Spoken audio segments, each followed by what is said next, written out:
Welcome to my video on MTH-8s and how I was able to put together 14 MTH-8 1-gauge locomotives for just slightly above the price of one new one.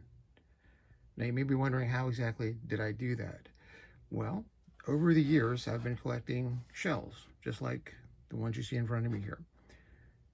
And what's neat about these engines is that they're completely interchangeable. I can interchange one with the other. I can interchange the wide cab you see here on this BNSF-8 with this narrow cab. It all fits on the same body, the same frame. It comes off in a matter of, a minute or even less. And I have lighting in there so that I can run, again, I have 3 bases with wheels.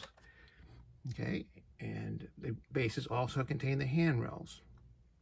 So when you're changing out a shell, you're simply actually just changing out this portion right here. It makes it quick, it makes it easy. And by buying these shells for approximately $40 to $50, per unit, over the years, I was able to put together a little roster now of 14 MPH diesel locomotives, plus 3 or 4 F3s doing the same thing. And I kind of like that because it takes me back to my earlier days in model railroading when I was first introduced to Athearn. Used to be able to buy an Athearn frame and then buy different shells, decorated shells, and have just one locomotive base like this become many different types of engines, many different types of roads. And of course these are all non-powered, but they could be powered as well. That could work, but mine happen to be all non-powered. And if you'll stay tuned here, I'm going to show you each and every one of them and hopefully encourage somebody out there to try this yourself, because it's a great way to have a lot more variety on your railroad with very minimal costs when compared to what things cost today.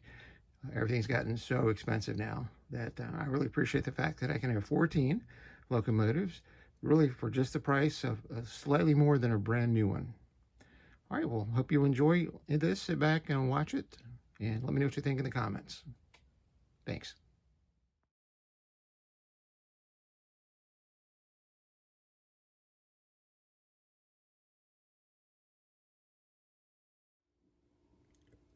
This is the MTH-8 First Responders Unit.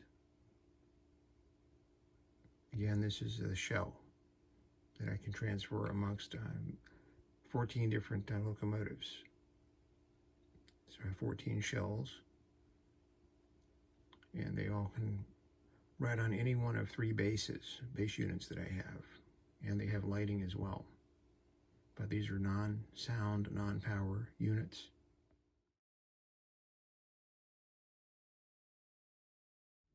And this is the -8 honoring our veterans.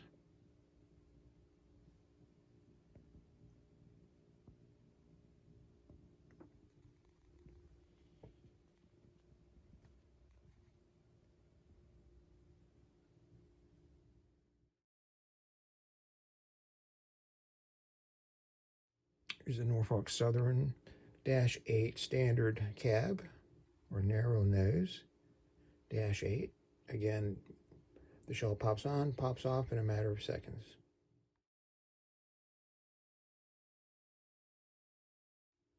And this is the CN-8 MPH. I never could quite find the shell, so I went ahead and painted one up myself for my final 14th -8.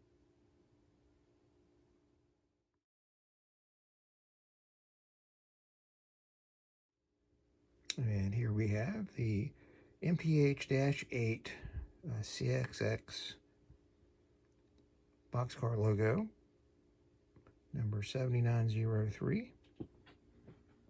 And we have the working headlights on that.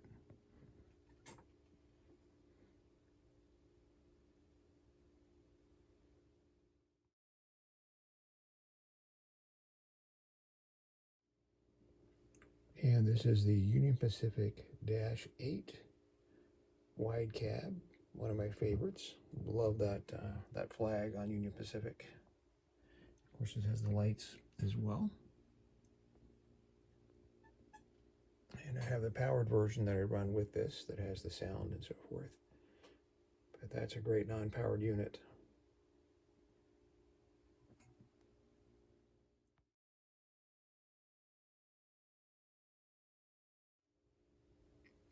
This is the BNSF Heritage 2 paint scheme, -8 in MTH. Again, like the others, working headlights and ditch lights.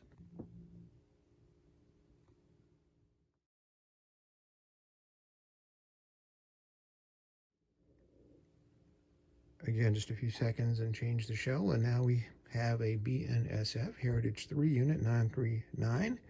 Again, with working headlights and headlights and ditch lights. I did not light the number boards, although I certainly could.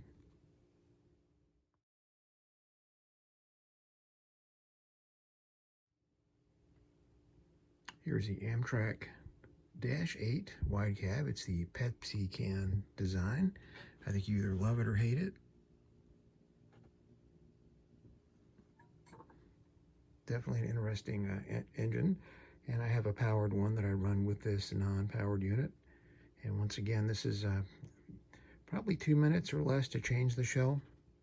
Real simple, real easy. And of course it does have the lighting, the headlights and the ditch lights.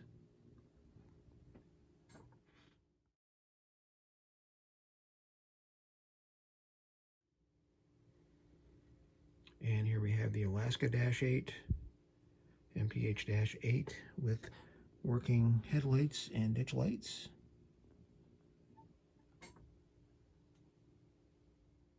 All right, less than a 2 minute time to change out the shells, and this time we have a Canadian Pacific MTH-8, again featuring the working headlights and ditch lights.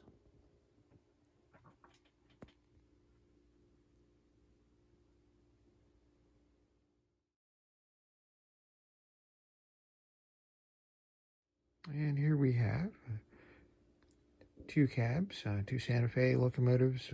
One is a former Santa Fe, the top one, 7444. That's going to be a lesser unit for LMS, I believe it is. And then I have the Santa Fe version 7448 on the bottom. These, again, interchange very quickly, very easily. And that's kind of what they look like. Looking forward to running those as well.